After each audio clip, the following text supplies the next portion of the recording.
Rowan, tell me your version of these events. As you are aware, Holger and I are neighbors. Near enough that I often catch him at my stables, stealing my tools. Borrowing. Holger, let him speak.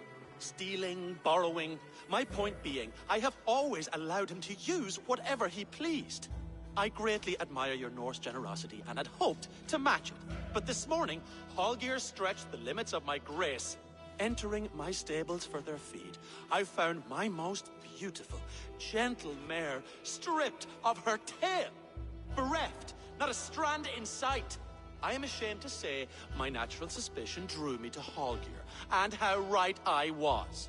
For when I peered across the lane, there he was, gripping a horsetail brush slathered with indigo, dragging it across a sheet of Painting, Rowan. I was painting. You make it sound so crude. You see? Such willful arrogance. It will take ages for Ilgafur's tail to reach its former length.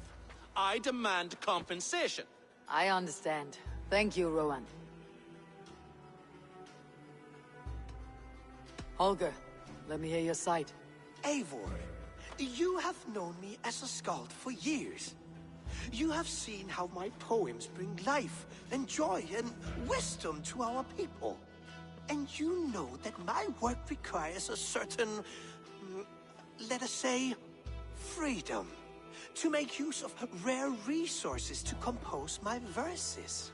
Often when lacking the proper tools, I have made use of novel items. Alvis's walking stick, Tovi's inks, all were given gladly.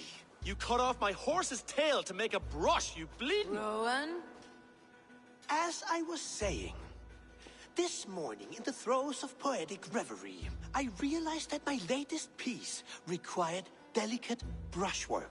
I could have used a frayed stick, some cloth, my hands, but no. I needed something gentler, softer. To make a perfect brush, I needed the fine hairs of a well-raised horse. And so I availed myself of a local resource. You clipped Alfgafur's tail to the rump, without asking. It was early. I did not wish to wake you. Thank you, Holger. I believe I understand your position. I believe I have heard enough. If you will... My horse looks like a fool, Eivor. No handsomer than a donkey now. You must do something. Do not conflate hair with beauty, Rowan. She remains radiant.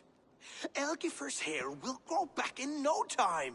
Quiet, both of you. Now listen.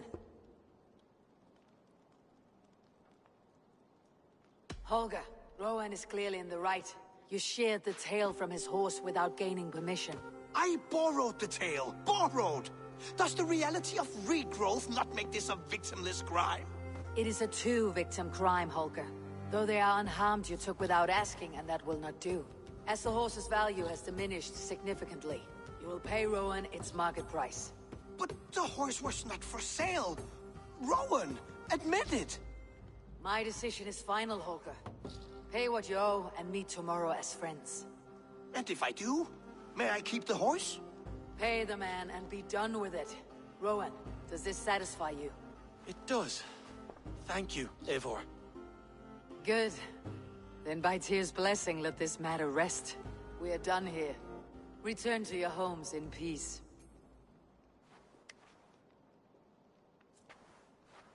Would you allow me to pay you with a vibrant painting? After all, in some ways you helped in its creation. Absolutely not. Silver is the only color I wish to see from you.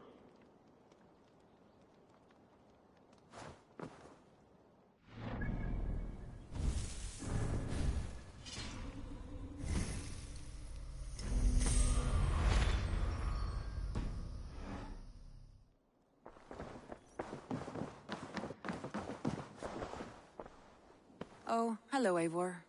Good day. That Holger, he is quite a character. I almost envy him. To see the world through such a muddy glass and live with such petty concerns. He hasn't a care in the world. Let's not walk too far with that idea. I need you right where you are. East Anglia is with us. Their King Oswald has pledged his loyalty to us. Eivor Kingmaker, we shall call you soon.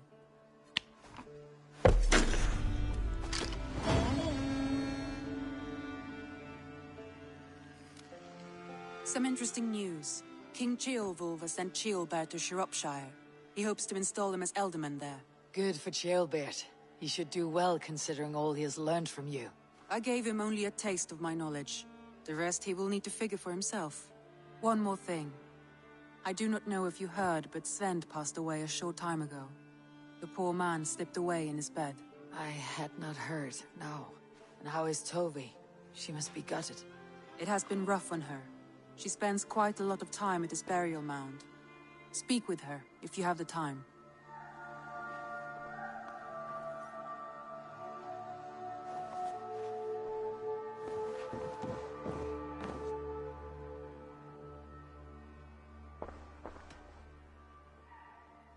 Randvi, are you well? You seem distant. I'm fine. Only a little tired, but well enough. Shall we look at the map? Not until you tell me what is wrong. Oh, I think I have. I feel somewhat trapped. In this room, and this settlement, and this life.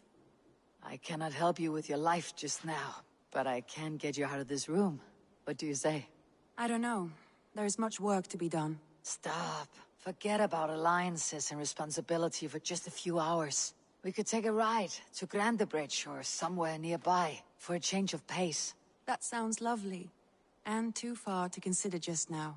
But thank you, Eivor. Maybe another time. Now, what was it you needed? Randvi, take a break. Let's make for Grandebridgeshire and get you out of this musty room. Do you mean now? Right now?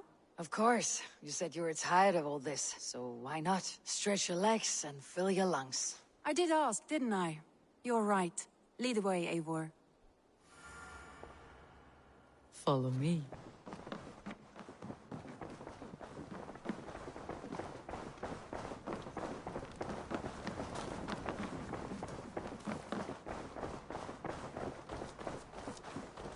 We won't take the long ship today. This trip is for us. Just you and... Is that a problem?